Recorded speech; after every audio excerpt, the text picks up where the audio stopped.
Hey everybody, what's going on? Rob Cesternino back for the finale of the White Lotus Season 3 as we return to the water with Josh Wigler. Josh, how are you? You okay? Spoilers! Name redacted for spoilers? No! Other name redacted for spoilers? No! We're in the finale recap. I think we could spoil. Yeah, we're gonna. We're gonna spoil a whole bunch of stuff if you didn't watch that episode. Yeah. How you doing? You okay? Watching this episode. I'm sad. Yeah. I'm sad that it's over. I'm sad about some of what happened, but I'm glad that it happened, Rob. Another season of the White Lotus in the books. Another season of TV for you and me podcasting in the books. And we're going to dig into it all. We're just going to put it all in the blender and drink up every last drop. Put it all in perspective, as it was 8 episodes to get here, and now we've seen it all after the supersized 90-minute finale of The White Lotus. I think a polarizing finale. 90 minutes, is that an improvement? Do we think, we went from 60 to 90 on Survivor. We're going 60 to 90 on White Lotus. Did it make things better? I think that what we have to get our heads around is that it was fun that it was on TV. It was fun that I had something to do and something to watch with my wife on Sunday nights. Yes. Did it all pay off in the end? I'm not so sure. Not so sure. But we got to have fun. We had something to do, right?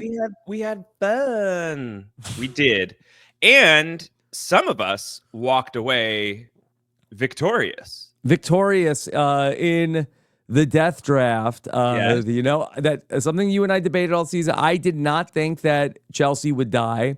I thought we were going to get a bait and switch on that, and I thought that a lot of things that we were led one way and then it didn't go that way. I felt like this is not that kind of show. That's a tragedy if she dies. What I did not see was maybe that there could be some poetry in her dying and her one and only chance to be with Rick in the kind of relationship that she wanted. This was the only way that was going to happen. So good on you.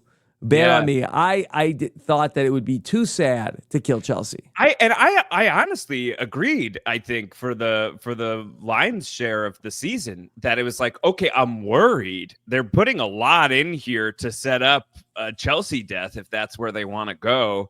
But I mostly agreed with you surveying the history of the show that it was, we have 2 major deaths across the first 2 seasons, and they are one of them happens on the immediate other side of an improbable shootout sequence that's just so absurd that you can't help but having been kind of like exhilarated.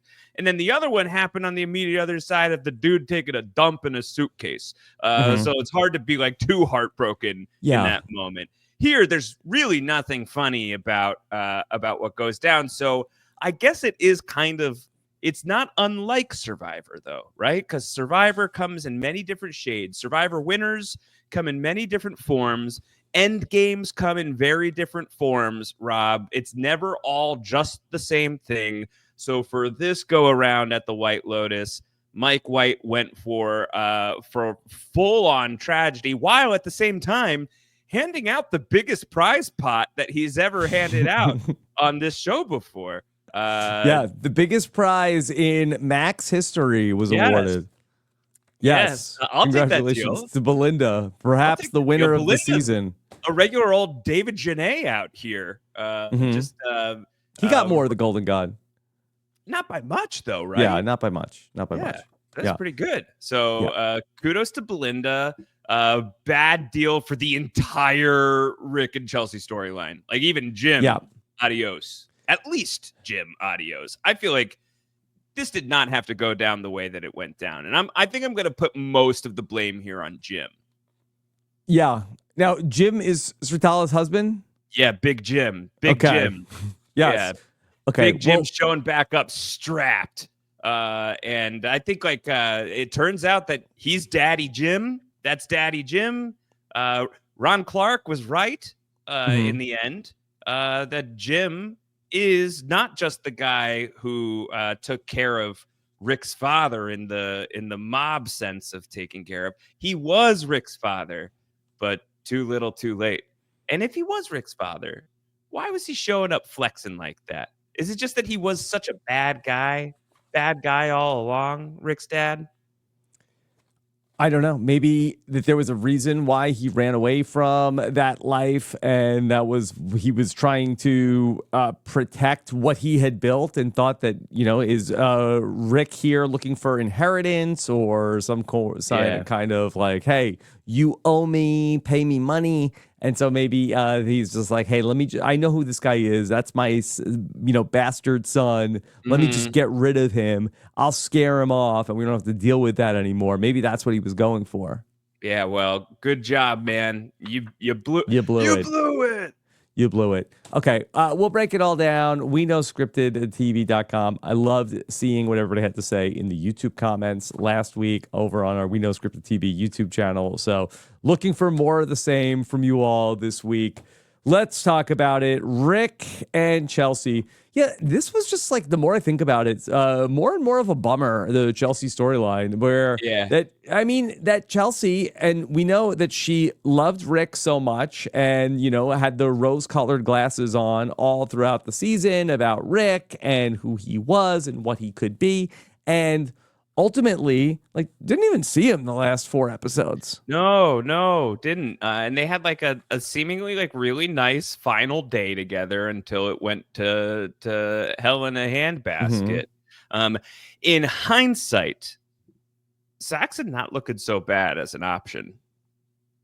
Like maybe I'll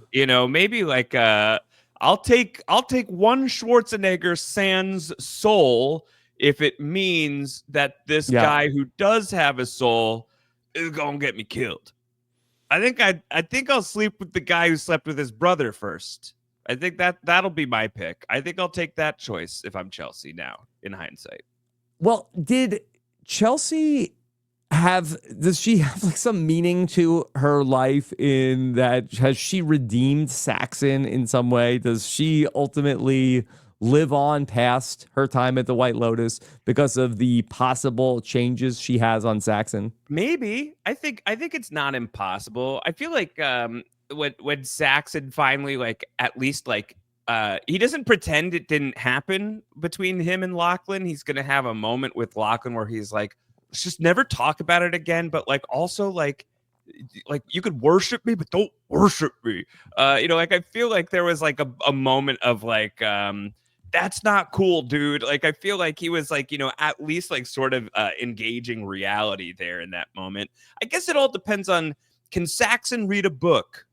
If Saxon can read a book in honor of Chelsea, then I think Saxon has a decent shot here. Well, Josh, I think one of the critiques I've read about this finale is that we had this, active shooter situation happening at the White Lotus, which certainly was something that the girls' trip was witnessed firsthand. Wow, yeah. The rat lifts also, they were dealing with Timothy and Lachlan were dealing with their own thing, but we don't get to see Victoria, Saxon, and Piper hearing about it at breakfast, but it does seem as though that the rest of the gang was kind of nonplussed by the brutality that happened at the White Lotus. Yeah, when they leave, Belinda, hey, ain't no thing. Not my first day at the White Lotus. Right. She's like, oh, I've seen this before. I was on this show once. This happens at the end of these trips. You have no idea how this tends to go. But yeah, we may as well have just been playing Peter Gabriel, Salisbury Hill at the end of this. Could have had a happy montage at the very end. I mean, it kind of was a happy montage at the very end. So everyone's the deaths happen, and then gotta go, bye. So yeah, did you want to see more of the perspective of the people during the event? I don't know if I need to see more of the perspective during the event, but that I just feel that the aftermath of that was not even like Saxon, you would think that I think that a big part of his end game was that he had this very powerful relationship with Chelsea. Like, Yes. did he even know that she got shot? Does he even know that she died? Oh, and like it's an incredible final image of the character Greg when he's there and he's watching Chloe with a young hot stud, and she turns around and kind of like tips her hat to Greg, and like the camera zooms in on Greg and he like winks back at her. That's a very funny button on what we learned about Greg last week. But Chloe's best friend just died, and she seems like she's just rolling straight. Does she on. know? You would think. I feel like she ghosted me, literally. Yeah, she did. Yeah, she did ghost her. She did ghost her. So I think it maybe felt very fast, which is I think probably how it feels at the end of all of these seasons of the White Lotus. It's like the death happens and then we kind of just like it's done.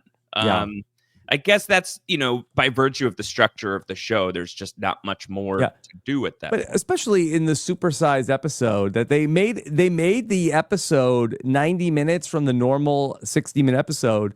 And it was right there in front of us. It was a more fatty finale than normal. Yeah. Yeah. It was a fattier finale. A more fatty. Yeah. More fatty. That's why they named the episode that. Yeah. Oh, more. Robert. Yeah. Oh my God, minutes. Rob, that was a very good wordplay. I've been listening to podcasts all season long. That was so funny when you said that. More fatty. Yeah, but I guess let's go back to that because that's the name of the episode. That's obviously important, that conversation that we have with Rick and Chelsea, where she explains to him the meaning of that. And basically, it's like, hey, don't... you got to be happy with what you have now. Is that don't worry, be happy? Is that the rough translation? Well, I think it was don't think about what you could have had. Just be happy with what you do. Yeah. I mean, I think that there is so much wisdom to that, obviously, right? Like you spend so much time thinking about the thing that you want and thinking about the thing that you're trying to get, that you don't spend any time thinking about the things that are already there for you. I think that this is when you hear people talking about, I'm just trying to be more present, man. I think that these are the people who are working on that issue. And here, Rick had a moment where that could have happened for him. He leaves Bangkok. He has to go back to the hotel. He's going to be with Chelsea. He gets to Chelsea. It seems like things are good. And then his baddie daddy, his more fatty daddy had to show back up. Yeah. And he just he couldn't let it go. He couldn't let it go. And she says that to him. She's like, I'm right here. What are you doing? Yeah. And he tells her to GTFO, and she certainly does. Yeah, I went back to my notes. So she says, a more fatty, that's embrace your fate, good or bad. If a bad thing happens to you, it happens to me. Oh, well, yeah. And are we going to be together forever? That's the plan. Yeah. Together forever. Yeah, they are. They're together in the afterlife now. Ghost season of White Lotus is starting to look really good, by the way. I do have to say, we're getting a pretty great cast for the White Lotus Hell. Hell? Oh my God, they're in hell? I think that they have to be. I mean, is Rick in hell and Chelsea maybe not? Problem. That's the issue. Is there, conjugal visits in hell? I don't think so, right? Probably not. I mean, probably the devil gets tons of booty, but I don't think that the devil... What about in heaven, though? Heaven, you're boning all the time. Downhill candlepin boning to tease a future patron exclusive pod. Yeah, I think in heaven, you're always doing it. But in hell, that's the problem. You're just not allowed at all. I think always doing it might be hell eventually. No, because your stamina is so good. You go to heaven and your stamina is just nonstop. Like Valentine. Yes. Yeah, that's right. That's right. Yeah. So Mike White tells us, and we have all of the Buddhist temple and so much of the teachings that Timothy learns and memorizes, and so much of the imagery of that, the death is returning to the water. Yes. It's that the monk describes death as a happy event. Yes. A happy event to be returned to the water. Is that how we should be looking at Rick and Chelsea?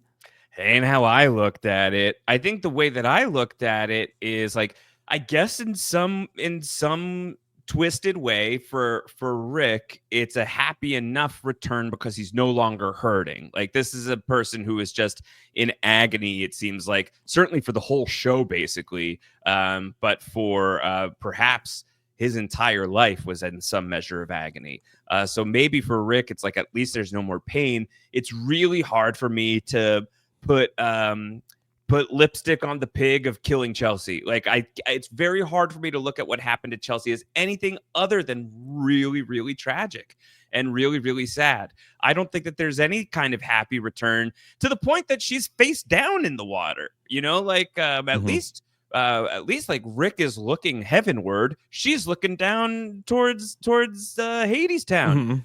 So yeah, I think I don't know. Do you see, is there any happy return for Chelsea here? I mean, not for me, but No. I'm trying to understand what Mike White is going for here. And I want to make sure that I'm getting it and I'm not missing it. Well, the beautiful thing is that there are going to be multiple interpretations of how all of this is going down. And I think that there will be some people who are like, oh, well, they're together. That's happy. I think that that's one way of looking at it. I think that another way of looking at it is that sort of like, this was a season that was about breaking down identity, and the people who were kind of able to like change their identity or destroy their identity were able to largely move on with their lives. Like, Guy Talk doesn't want to be a killer. Guy Talk chooses to be a killer, and now he's a bodyguard. And it seems like Mook is really into him. That's a change. Belinda doesn't want to be a crook. She doesn't want to steal the money and do anything wrong, but she ends up doing a much better negotiation job than we had criticized the show for in the previous week. Now she's a multimillionaire and gets to leave with $5 million in hand. Greg solves a problem not by killing people, but by like pleading and buying some measure of peace for himself. And he gets a happy ending, you can imagine, on the other side of this thing, a self-deployed happy ending. We see for Timothy that Timothy is the one at the end, as he's on the boat. He's just told everybody things are about to change. We'll get through it. He is finally now like ready to kind of face the music. He looks out on the side of the boat and he sees those droplets of water returning, but he's not part of that. Not yet. So I think like a lot of these people were able to change their identities and move on, and whether or not the world is going to ultimately like spin in the right direction for these people forever is another story. But I think it's happy enough for some of these people. And I think Rick and Chelsea represent that sometimes like nothing is only one thing. So even the Buddhists can get it wrong sometimes, I think, where if the monk is saying, death's not so bad, that's a happy return. Unless it's like at the end of a really violent revenge quest where the guy probably could have let go of the vengeance, and because he couldn't let go of the vengeance, his star-crossed lover ends up getting shot, and then he also gets shot a couple times in the back. That's not so happy. But unless we're talking about that, death is a happy return. Like, even the monk can get it wrong. So nothing is just one thing, I think, is something to take away from this. So, and the monk also opens the episode with a monologue telling us that we want resolution, but there's no resolution to life's questions. Yes, and so and it's easier to be patient once we finally accept there is no resolution to these questions. Yeah. Was that Mike White getting ahead of it? I think a little bit of foreshadowing for the finale. But can I bring in something that from, I believe it was last week's episode, where the girls' trip, they were at breakfast and Lori was sort of like needling Jacqueline. And I think it might have been talking about Lori's life. And I think it was Jacqueline that mentions about Lori, when you consistently, time after time, make the wrong decisions, is that luck? Yeah, right. And I do wonder if that's the case with Chelsea. Chelsea had so many off-ramps, so many red flags with Rick, including when he freed all the snakes. Yes. And the snakes then got out and bit her, sending her to the hospital. That should have been the moment. Okay, off-ramp, check please. Bye. She meets Saxon. There's some kind of connection with him. Yeah. And yes, she's at the White Lotus with Rick, but I think that maybe instead of, she calls Rick a million times. He doesn't answer her phone calls. Like, all the signs were there. Like, this is not the guy. Yeah, I think that, of course. I think not even necessarily that like Saxon had to be the guy, but very, very, very clearly at multiple points. He's so mean to her throughout the season too, where he tells her to F off multiple times. And he's not picking up the phone. And then on the immediate other side of confronting his daddy last week, he ends up just like partying hard with Frank and the party girls, and he's not picking up the phone. And then he comes back like, everything's good, baby. We did it. We finally got it. And then he sees his dad again, and he like has like the full meltdown, and he's still cussing her out. Yeah, he was treating her very poorly. And then maybe at a certain point, there were red flags. You would think that there was enough on the field for her to say, Can I blame the therapist at the White? I don't know what her title is, because I'm not sure if she's been to some kind of Amrita. Certainly you and Mike White blame Amrita. We have so much in common. In the after show. Yes. It's her fault. Mike White says the death here, the ending for Rick and Chelsea, it feels like a nice return, if not a happy return, to the beginning where we find Amrita in this therapy session with Zion. Now we see it in a completely different context. If Amrita had sat with Rick, maybe none of this would have happened. Yeah, I agree. I agree with Mike White. It's Amrita's fault. I mean, Zion didn't even want to do the therapy session. Yeah. Meanwhile, that you have this guy, she knows his situation. You think that Dr. Melfi is blowing off Tony Soprano for like some new patient that just walks in the door? Wishes. No, I don't think so. But I think that Dr. Melfi would, and I think Dr. Melfi at multiple points actually does like, this is inappropriate. You have to make an appointment. Also, Zion, you could have said, you know what? You're looking for an out. He didn't even want this appointment. Yeah, Zion could be like, say, hey, you know what? My guy needs it more than me. Yeah, I'm gonna go check out the bar. Yeah, this bald-headed loser looks like he's really on one. Maybe you should talk to him. I think especially like once the bullets started flying, I think we could flip back to Zion in that scene and be like, it's absolutely that guy. It was absolutely that guy. Yeah. No one would be less surprised about what went down than Zion, I think. If anybody interviews her about what happened, she's like, that guy did come to me right before, and he needed to talk to me, and I had a 11:30. I had 11:30. I couldn't take it. What's she supposed to do? This is a newly minted $5 millionaire. But Zion didn't even want it. Yeah, but I don't know. I think, all right, you know what? I'm in. Let's blame Amrita. It's Amrita's fault entirely. She says, I have not lost hope for you. I see you. I believe you have touched my spirit, she says to him many episodes ago. And you do not have to go down this path. And then he goes down the path, regrets going down the path, comes to her and says, like, I need help. And she's like, she's not as in. Was she just blowing smoke? Does she say that to all her patients at the end? Maybe she does. Does she tell everybody that they do you have an appointment? Spirit? Yeah, because like that doesn't feel like she read his spirit. Feels like she didn't see that coming. Definitely, fully, completely, 100% all of this on Amrita. Let's pile it on. Facts are facts. Facts are facts. Let's bring in Guy Talk to this, who ultimately is the person who shoots Rick as he's trying to carry Chelsea to safety. It's Guy Talk who buries the hatchet. Yes, Rick Hatchet. Yes. And Guy Talk, we believe in this episode that he is going to rat out Valentine and friends, and Valentine gets away with everything. No consequences. Even though Valentine, Alexei, and Vlad all got drafted in our death draft. None of those guys have, any sort of all have gainful employment, no problems whatsoever for those three guys following any of this. But Alexei's mom is still stuck in Russia, I think. For now, until he gets, $10K from some other unsuspecting White Lotus visitor. White Lotus Russia? Are we going to go and check in on Vlad's mother? More on that to come. Okay. All right. Yeah.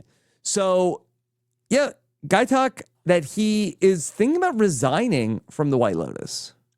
Yeah. He tells that to Mook, and she's like, "You're pathetic." I kind of feel like Mook hates Guy Talk. Not anymore.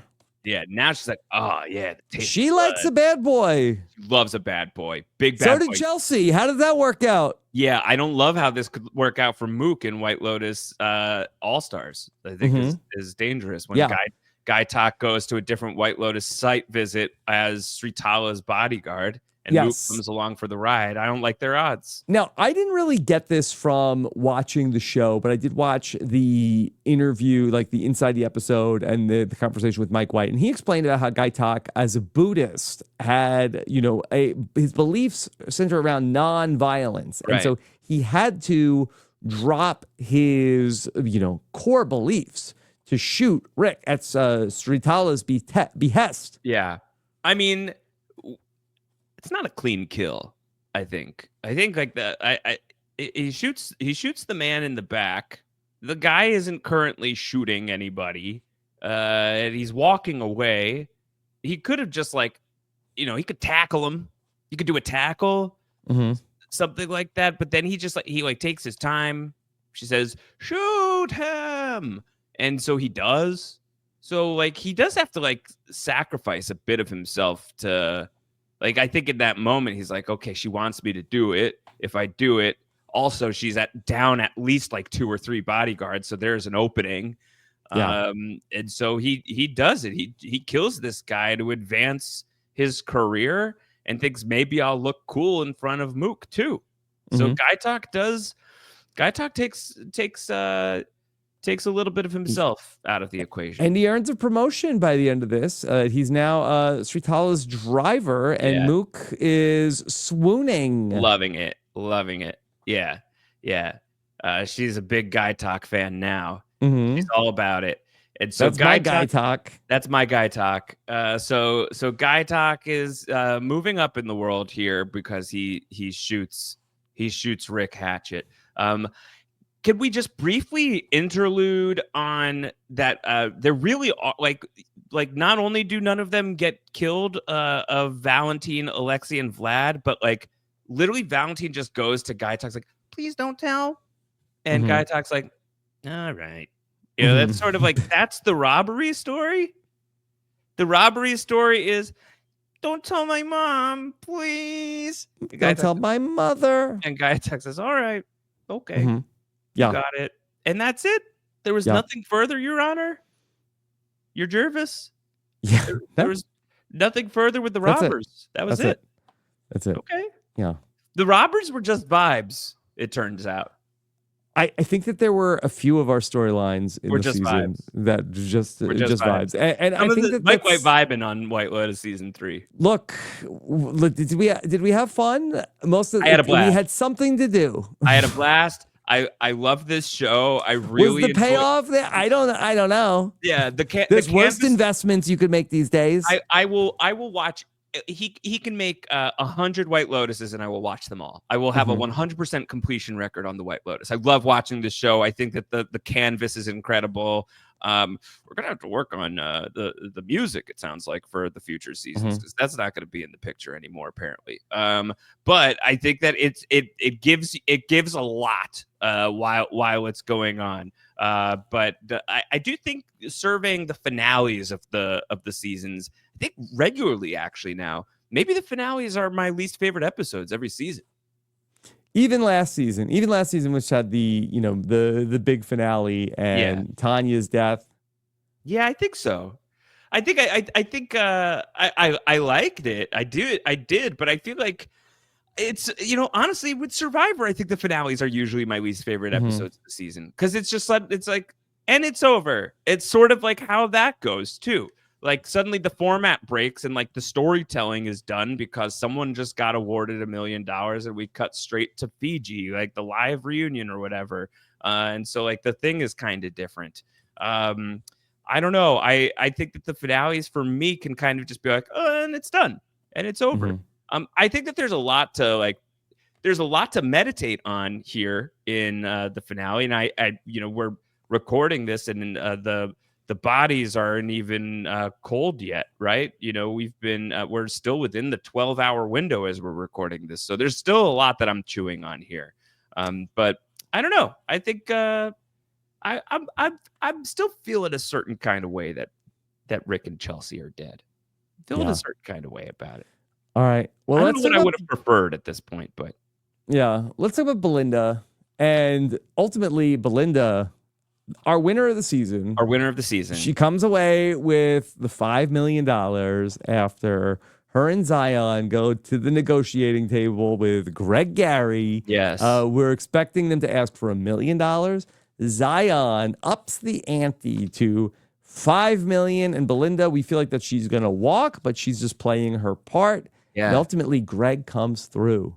But she plays her part so successfully that Zion like charges after, being like, "Mom, what are you doing? I got this." She's like, "Yeah, you do got this. You go back in there right now. You tell him that I'm very upset. You better pay up." So like Belinda gets very cutthroat here at the final four. She really goes for it. Right. Now, is this a 1099 transaction? Is Belinda have to pay some taxes on this? I think that this is... How does this work? Yeah. I know some offshore shenanigans? Is this why I don't know if it's quite offshore shenanigans because offshore accounts? So I think in an offshore account, that would be like a new account. Zion gave Belinda's like current routing and transit number to Greg Gary. So this was like her normal bank that received a $5 million wire. Yeah. I mean, it's tax season. I'm sure we have many tax professionals in the audience. Actual actuaries, sound off. Yeah. I think that Belinda has to pay taxes on this. I would expect also is going to probably have to answer some questions. And so just to get away from Greg Gary, like he's going to need to know where to send the 1099.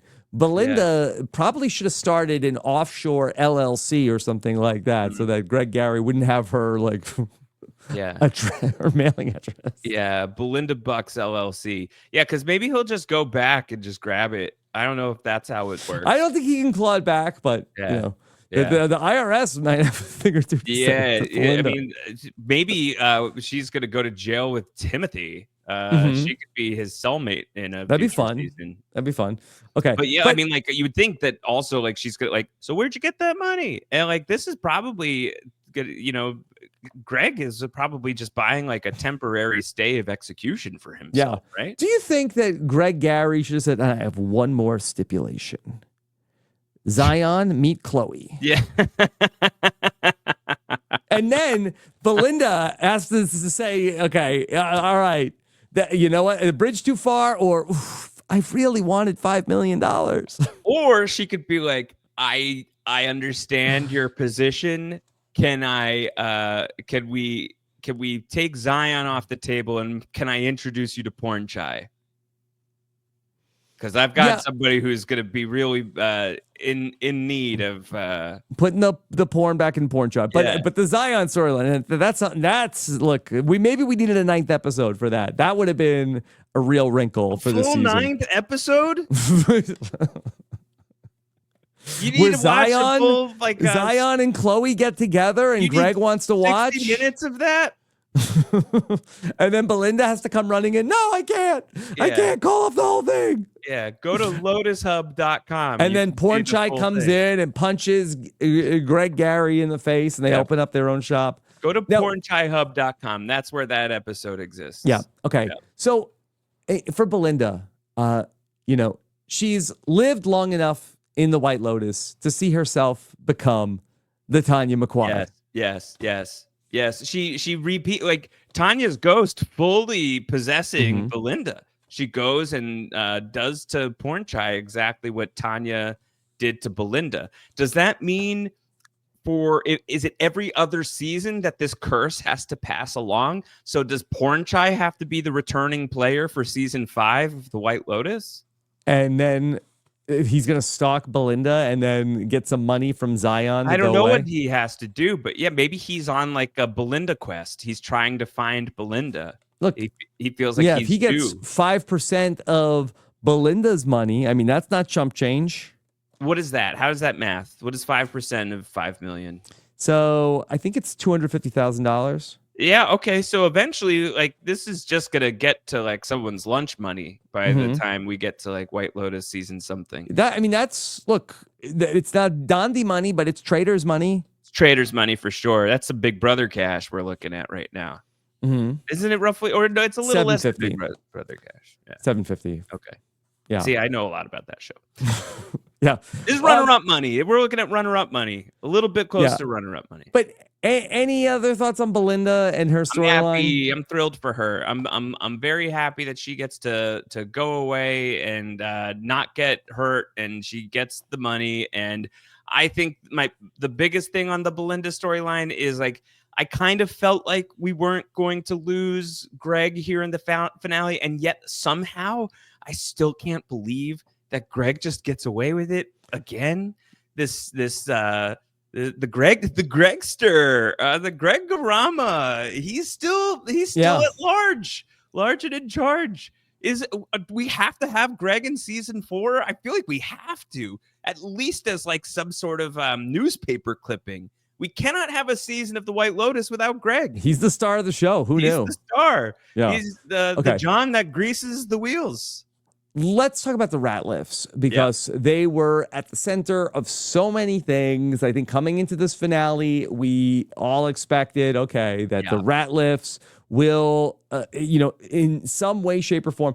One thing I will say that not to brag, but I felt like that I did not think that the blender was going to ultimately pay off. I did not think that we were ultimately going to get there. There was so much in the teasers, in the promos. Oh, the blender. Oh, the seeds. That I did not think it would ultimately come to pass. Even when Timothy makes the pina coladas, it was going on for 5 minutes. I'm like, I think this is a dream sequence. I think this is another flash forward of he's imagining it. Ultimately, he makes the drinks and then no, don't drink it. Coconut milk is bad. Yeah, the coconut milk is turned. Yeah. Do not drink the coconut milk. Yeah, he slaps it out of their hand, and that was enough. Did everyone take tiny sips? Did we get little sips? Well, I don't know. Lachlan drank the whole freaking protein shake. It was fine. Yeah, but it was just it was like a caked bottom, right? Wait, that's where all the pulp is, baby. The blender was it was a really gross caked bottom. I think that Lachlan should not be allowed to make smoothies.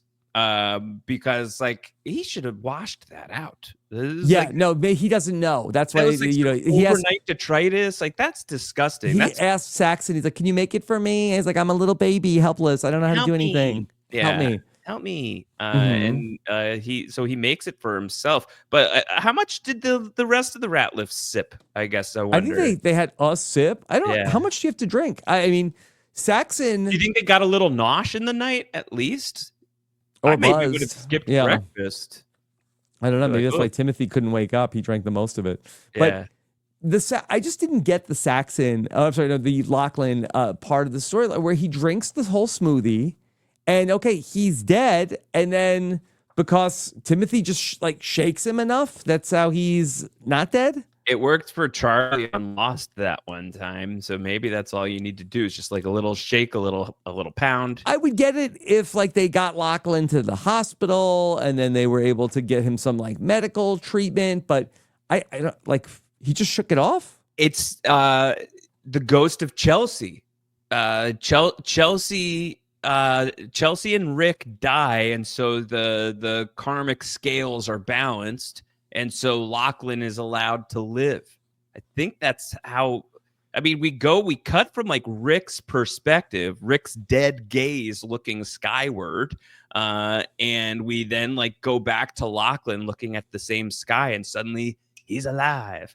So was it some sort of reincarnation? Some sort of I didn't get that. That wasn't my interpretation. Some sort of soul hopping going on. I don't know. I really have no idea why he's just totally fine.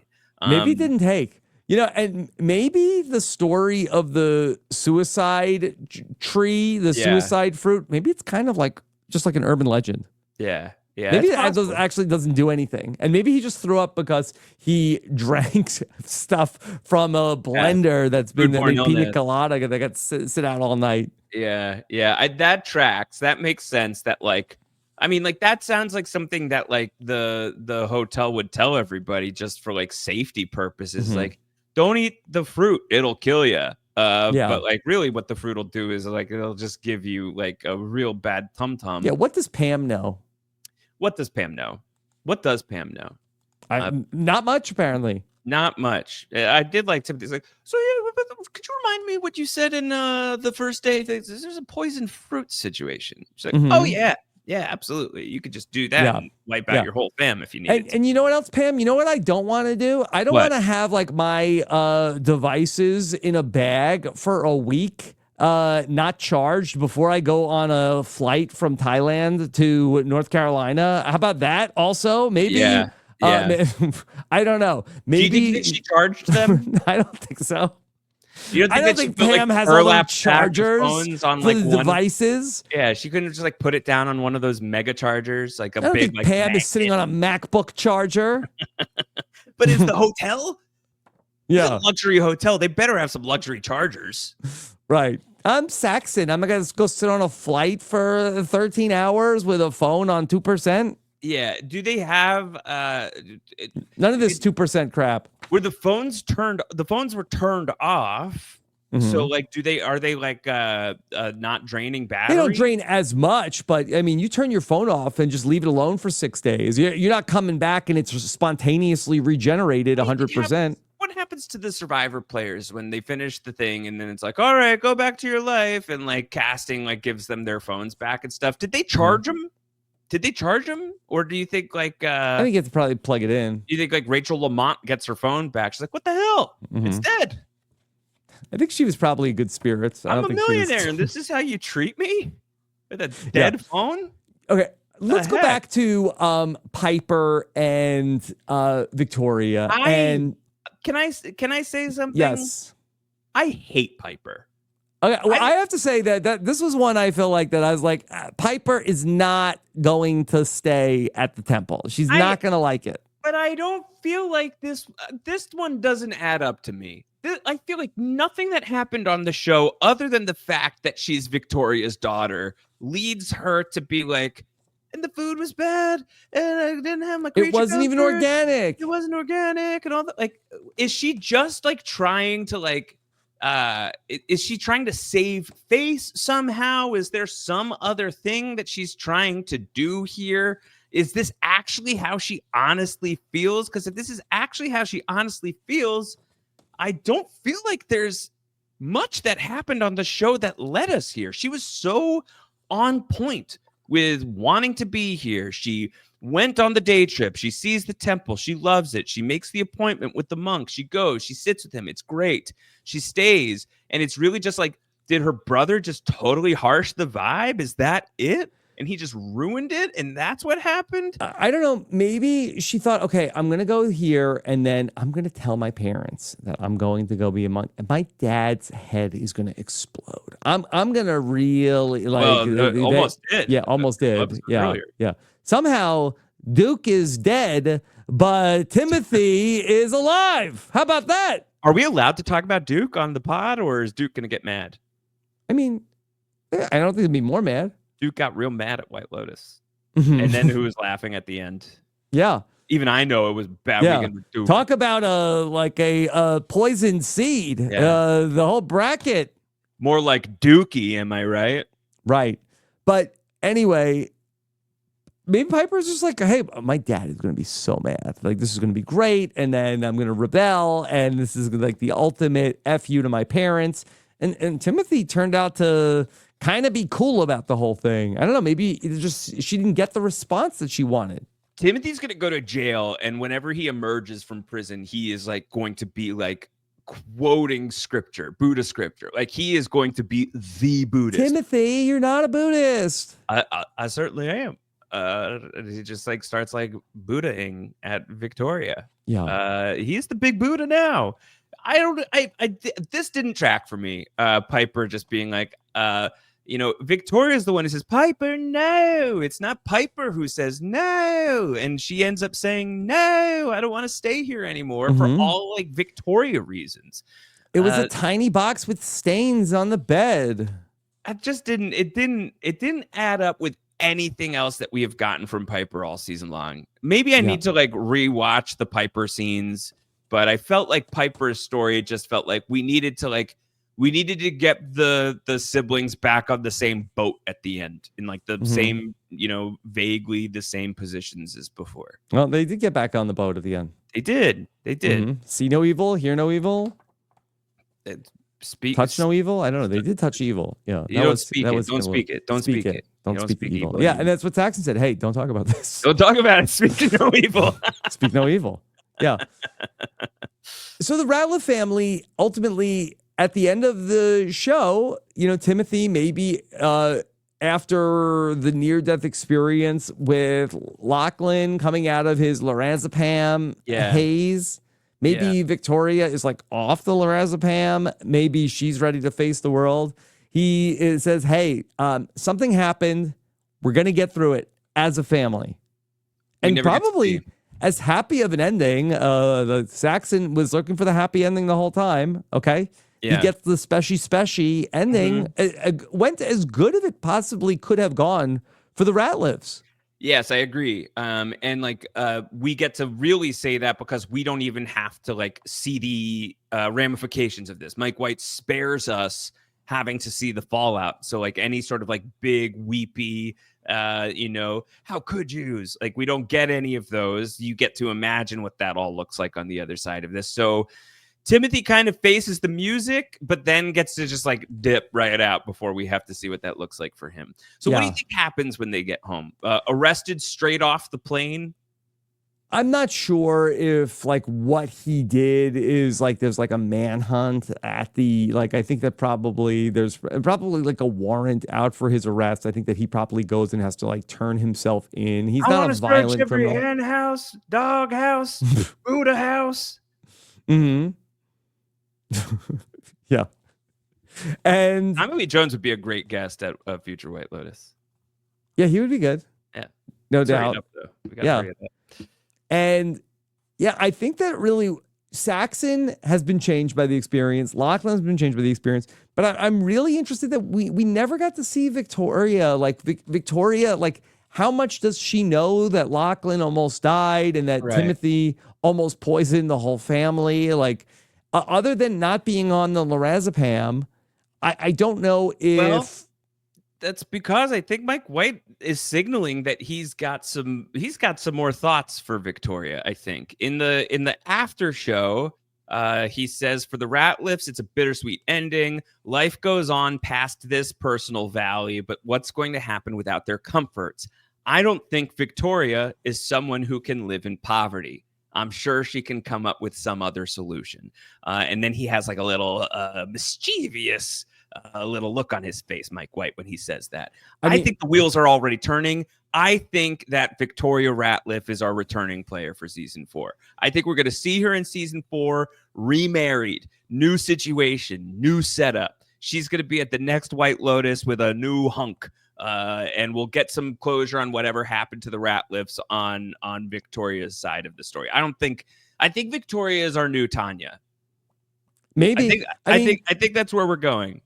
Are we wrong for thinking of this show as an anthology and that some of these storylines are like, okay, well, you have to wait till next season? This is more of like a season finale and a cliffhanger for some of these people? For some characters, I think sometimes, yeah. I don't believe that it's competing in limited anymore. I think the Emmys were like, come on, guys.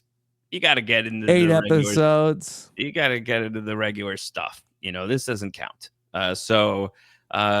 It's anthology adjacent. Every season's going to be a bit different, but it's all in the same universe, man. Mm-hmm. So I think Victoria is my front runner for who's going to come back next from the White Lotus. I hope that we return a couple of these like season 2 characters. There's other people that have been on this show before that I would like to see show back up as well. But I feel like Victoria feels like a very likely bet, based on the way that Mike White's talking about her at the end of this thing, based on how memeable she was all season long, the fact that she didn't really have much of a story again beyond vibes. I feel like there's more to be done with Victoria Ratliff. Let's talk about the girls' trip. And Josh, I would say, not to get like too complaining about stuff, but okay. I feel like that the girls' trip was the most unsatisfying of the storylines that we saw this season. What did we need? So Lori sleeps in. She sleeps it off. She doesn't even tell anyone what she found about these guys are robbers. She doesn't do anything with that intel. Doesn't even tell the crazy story, like the Sex and the City brunch of like, okay, I go back to Alexi's house. We yada, yada, yada. Yeah. Afterwards, he's like, hey, can you Venmo me $10,000? I'm like, what? Yeah. He's like, oh, Cash App, PayPal? Then his girlfriend comes in and they're like, oh my God, I'll take another mimosa. Yeah. I'll have what she's having. We didn't do that. We didn't, nothing. It didn't come up. No, it didn't come up. Lori instead is like, I love you guys. Yeah.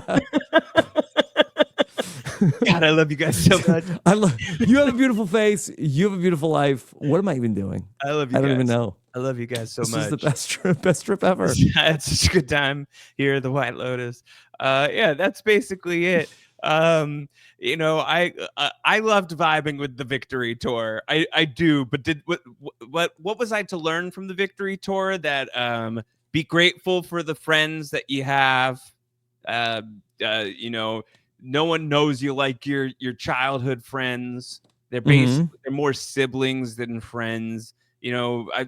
I've felt pretty good about like nothing bad's really gonna happen here ultimately. Like these people will walk away and still be friends. I've been in enough spats with my childhood friends to know that at the end of the day, like we're too far gone. We can't make new friends. It's just us. We have no choice. We have to resolve this. This was always gonna resolve, but it really is a very nonviolent resolution to this storyline.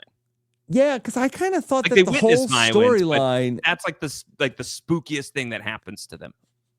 To me, I thought all season long this was a story about these 3 women who this is a very like inauthentic relationship. It's all like fakeness and these are 3 very different people as we've seen through many of the situations that unfolded over the course of the season. But in the end, it's almost like, and maybe this is the part that's fake of that rather than, just have a clean break from these 3, it's best to just ignore the fakeness then, but it's not treated as inauthentic. It's almost treated by these characters, at least from what I was picking up from the show, that it's treated like this is an authentic moment between the 3 of them. I think the show treats this as a very happy ending for the ladies. That they will go home And when Jacqueline reunites with her actor husband, 10 years her junior, he's gonna be like, how was the trip? She's like, so great. So good. I was on cloud 9. Cloud 9. No, that's in Fiji. And, Kate's going to go home and her husband's going to be like, how was the trip? She's like, it was great. They did give me some shit for voting Trump. But other than that, like, it was great. And Lori will go home. How was your trip, Mom? Fabulous. Fantastic. I think that, and they'll all mean it. I think that as time goes by, the memories they'll have will not be about, oh, Jacqueline, oh, Jackie. All their flowers are in bloom, full bloom, even. Full bloom. Yeah. I don't know. Maybe because I don't have like childhood friends. I can't relate to this, but I just kind of thought that this was going to be a little bit more of just like a meditation on this friendship that was so fake and all the fakeness that was part of it. And they all secretly hated each other. Right. And I don't know, maybe it's both of the things. They do hate each other, but that's what being friends with people is. It's sort of that. I think, I'm very, very lucky and also cursed to have a plethora of close friends from childhood who I love and hate so much at the same time. And I'm able to hold space for both of those things. And so it makes sense that that's kind of where this ends up going. It's just not very, it's not supremely dramatic. I think like even if like they had gotten involved in some sort of like busting of the robbery ring, because I feel like the robbery ring just sort of just like is fine. Like, why did we have like the was it just a red robbery? Like, there needed to be the robbery so that that Guy Talk would end up, having to have a gun, that sort of like injected where the gun came from. Yeah. So should Guy Talk thank the robbers every day for the rest of his life for his good fortune here?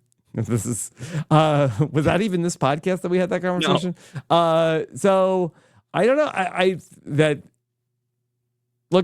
maybe that's why he didn't turn them in. Maybe he's like, hey, look, listen, you guys, it was because of you guys that I ended up getting the gun that ends up. He's like, but no more robberies because I've got the taste of blood now, and I'll shoot you dead. Yeah. I'll shoot you dead. I'll go center mass. Like, I'm a good shot. Blam blow, you're gone. Don't come back here. No more robberies. Yeah. We don't do that anymore. Yeah. So the women, they were the ones that they were like at the scene of they watched Sritala's husband get gunned down in cold blood, and they did not seem any worse for the wear. Well, they screamed. As like Fabian had a great reaction. Fabian MVP. Fabian just like, and honestly, like I was like, I was typing my notes and it started happening. I started like furiously typing, and then like Fabian's in the water. I was like, did Fabian catch a stray? Did I double dip? Or did you have Fabian or did I have Fabian on the death draft? In the death draft, you did have Fabian. Yeah, I was like, did I just double dip? Am I going to double dip here? Did I get Fabian? But no, Fabian was fine. Somehow Rick did not get taken in our death draft. Impressive. 12 people deep. Impressively bad work on our part. Yeah. Did his dad get drafted? No. Impressively bad work on our part. Three main characters get killed here in the finale, and we only got one of them. Don't call Rick's dad a main character. He's a series regular. That's Scott Glenn. Be cool. He's a series regular. 2 episodes. He's a series regular on the show. Credited actor, credited main cast member Scott Glenn. And Chelsea was my final pick. Yeah. So like we don't even touch death until the very end of the board. Impressively bad death draft. Maybe historically bad death draft as far as like those drafts go in our career. Yeah. Pretty rotten, pretty rough work on our part. What do you think? Was the finale predictable or not? Because I feel like that I've seen people complaining that it was a very predictable finale. I don't think so. I don't think it was I don't think so either. I feel like there were signposts to a lot of this along the way. But then I think that there were some things that like we didn't think that Rick was going to die. We barely even talked about it. There are other people who I know who really had this clocked, but we didn't. I thought we were watching decently closely. Cue the comments. You weren't. But we didn't get that. We missed that. We probably thought there would be some more damage to the rat lifts. That's not how it went. Yeah. People caught the blender, but the blender, like, it goes off, but not blender really. was a red herring. So everyone's like, oh, here comes the robbers, but nothing happens there. You couldn't have predicted that nothing was going to go down with the robbers. Yeah. You could have had a million predictions about, so how do you think the story with the robbers is going to end? And there's so many different permutations that it could have been, but like, you know what I think is going to happen with the robbers? Nothing. I think that's unpredictable. Yeah. Okay. All right. Well, speaking of nothing, look, can I bring in something that we did clock? I don't think you've seen this. Okay. This might blow your mind. And this is something from one of the amazing people on Twitter, on the x.com. Okay. Yes. Me by Melanie. She goes by @digwoman with 3 N's. Okay. That she clocked something on our podcast a couple of weeks ago. Okay. I'm going to play a conversation that you and I had. Sure. And that she retweeted this morning. Okay. About how we might have been onto something. Okay, let's hear it. Listen to this, Josh. Yeah. Warns that nothing can be an identity. And this nothing is driving nothing means something. This is driving the nihilists from Big Lebowski. Warns. How about that, Josh? That predicted the end credit song. Oh my God. How did you do that? I picked up what you were putting down. You were saying it. Warns that nothing can be an identity. And this is driving nothing means something. I don't know. What? How did we do that? How did that happen? How did we do that?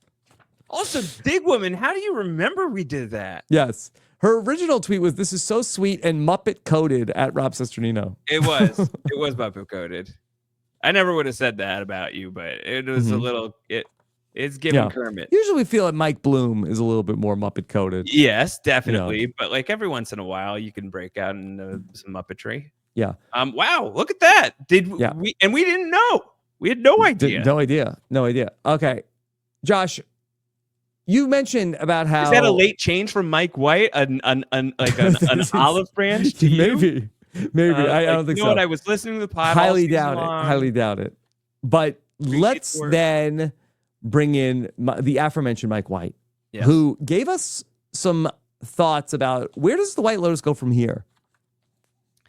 Yeah, he gave the briefest of teases. He says, for the 4th season, I want to get away from the crashing waves against Rock's vernacular.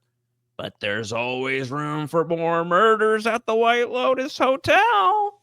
That's what he says. That's the tease. That's the tease. Mike White is teasing potentially a non-beachfront locale. Yes. I believe the streets are suggesting that the White Lotus is going to territory that Survivor never would dare. And I think that we are going into a winter lotus. I think might be like we're putting the white. A winter lotus. I thought you were gonna go to the White Lotus Dubai. No, eventually, almost certainly. But I think that we're gonna go to we're gonna go skiing. I think we're gonna go skiing. I think we're gonna do some sort of winter activities in a White Lotus. That there seems to be some location scouting that's been happening in the Nordic and Scandinavian countries. That could be hearsay, or that might be exactly what we're gonna do next. I'm here for it. I think it'd be great. Get some hot cocoa. I want to get poisoned hot cocoa. We're gonna see. Watch it. Chekhov's cocoa mug. That's where this is going. Yeah. So I will ask the question, and this got raised. I read Alan Sepinwall's review that he wrote for Rolling Stone. He did not love it. That he really felt like that the season was not great, and he really did not care for the finale. So if you want to read a rather down review of the White Lotus finale, check out what Alan Sepinwall had to say. His question was that how are the TripAdvisor reviews at this point about what goes on at the White Lotus not complete? How does the White Lotus, the corporate entity, stay in business? My question is, how many murders occur at 5-star resorts that we don't hear about on a daily basis? That's what I want to know. Like, how many murders out of 4 seasons per year do you think? Is there a way to find that out? Can we research this? Like, how many murders in a year occur at a 4 seasons resort across all of the 4 seasons resorts? Probably more at like your, local motels. Sure, yes, but we're talking about high-end luxe. We're trying to live that luxe life. Yeah, that's part of it. That's why it's so expensive. They cover up the murders. Yeah, they cover it up. I mean, like, these stories are going to have to come out, Dude got stabbed after taking a dookie.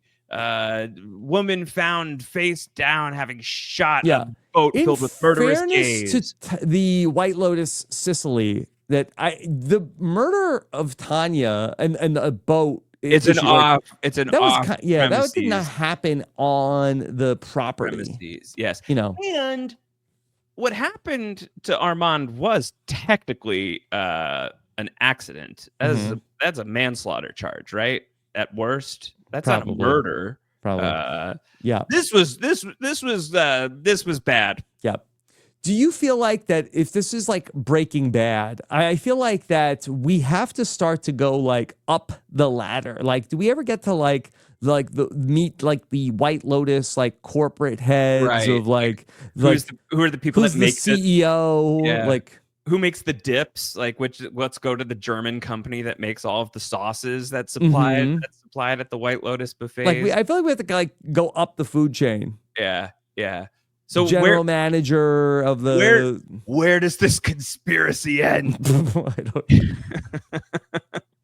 yeah. Lotus Hermanos. I think we got to find out a little bit more.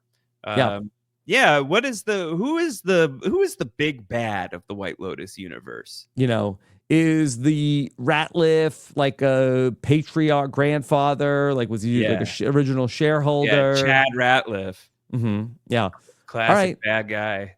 Josh, anything else on the finale of the White Lotus? Not really, I don't think. I loved season 3. I had such a good time watching this season, and I'm still digesting the finale, and largely that's what Lachlan tried to do. And there's a lot in here that I liked, and a lot in here that I did not care for in the finale, and so I don't know where that's I'm gonna take the week to think on this a little bit. On the weekend program this coming weekend between myself and the great Antonio Mazzaro, he's gonna give his thoughts on the White Lotus finale and the White Lotus season writ large. So I'm really looking forward to picking his brain here on WeKnowScriptedTV.com if you want to check that podcast out. So I'll give myself a few days to really think on it, but I don't know. I think that I was ready to say that this was my favorite season of the White Lotus. I was pretty close, but it was really contingent on how it was all going to tie together. I'm not so sure how I feel about how it all tied together. I think some of it I feel like they just left untied. It was joke's on you. They were loafers, no laces at all, bro. These were just slip-ons the whole time, so we don't even have to tie them up. I think my season rankings might be 1, 2, 3. It's possible that they are mine as well. I think I'm not sure yet. I really don't know. I'm gonna sit with it. I'm gonna think about it. The stuff that I loved about this season, I adored.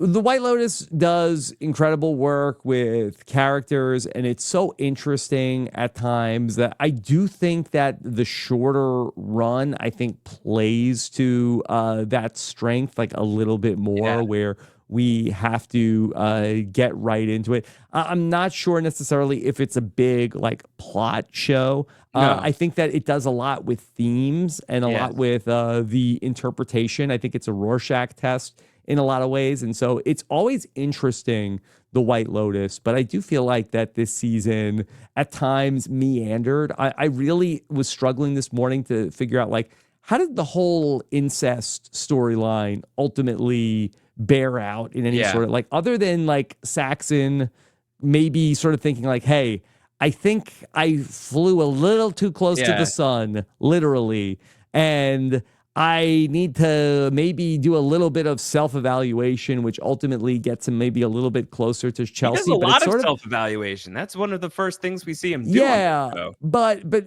maybe that the the time with Chelsea is really sort of presented a little bit more like, hey, he's still trying to get with her physically, even though he ends up being left a little bit touched by her spiritually.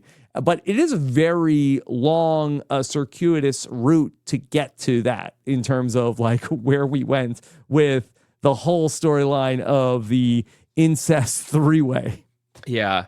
To paraphrase a wise man, though, Rob, the White Lotus is like pizza. Even when it's bad, it's good. Mm-hmm. I would rather have a White Lotus season that maybe I don't fully agree with or do not feel like I'm like, oh God, that was unbelievable. I'd rather have it. I'd rather just have it. Certainly. Yeah. I think that the ways that Mike White expresses himself on television through these characters and these storylines and the vibes, White Lotus, I do think best viewed as a vibes show. Maybe a lesson to learn for future seasons is like, the mysteries are fun, trying to puzzle out who's gonna die, all of that stuff. But I think ultimately, like Mike White doesn't really like that's not the sauce for him. Mm-hmm. So maybe it shouldn't be the sauce for us either. For instance, the Sam Rockwell monologue. Yeah. Incredible. You'll remember where you were, where you watched that. Forever. Did it have any payoff in the show whatsoever? Probably, thematically for sure, but thematically, but not really so much from a plot perspective. What if Rick had really been listening to what Frank had to say? You know, if he hadn't been so judgmental of Frank's story, does this end differently? I don't know. Because I feel like that while it had a through line thematically, I don't know if it necessarily had a through line to Rick's story. Yeah. I'm not prepared to weigh in 12 hours. I think that maybe it had some through lines to the Lachlan and Saxon story. Yeah. But I'm sure smarter people than me, maybe when you talk to Antonio, can, put it together. But yeah, I think that this was just like the show is just going to be, it's a fun hang. Yeah. Something that's like one of the few monoculture shows that like 15 million people are going to watch. Yes. There's going to be a bunch of memes about. Yes. But at the end of the day, like it's not, a Vince Gilligan show. Yes. No, ultimately not. Ultimately, there will be there will be like strings untied. Yes. At the end of the day, there will be a lot of things that get tied up, a few things that don't, and at least a couple of stupid celebrity impressions that you could do on a podcast along the way. So I'm thrilled that we were here, Rob. I'm thrilled that we were here. What's going to be our next show? What's even coming? You would know better than me. You're not going to be talking about The Last of Us, that's for sure. No, too gross. Last of Us is quite gross. What's grosser, Last of Us or White Lotus episode 5? The Last of Us. Yeah. Okay. Yeah. I don't want to see no incest on The Last of Us. It's it's salacious enough. We don't need any of that. Mm-hmm. Yeah. Hands off. So we'll keep an eye out see if anything pops up that looks fun. Cool. Yeah. And if whatever comes next, how will people be able to be notified if you and I have a new show coming up? Well, make sure you're subscribed at weknowscriptedtv.com. That's the way. You go weknowscriptedtv.com and get all the sweet treats that we're podcasting about here over at RHAP. And also, if you want even more of Rob and myself talking about island shenanigans, another show of Mike White's affiliation.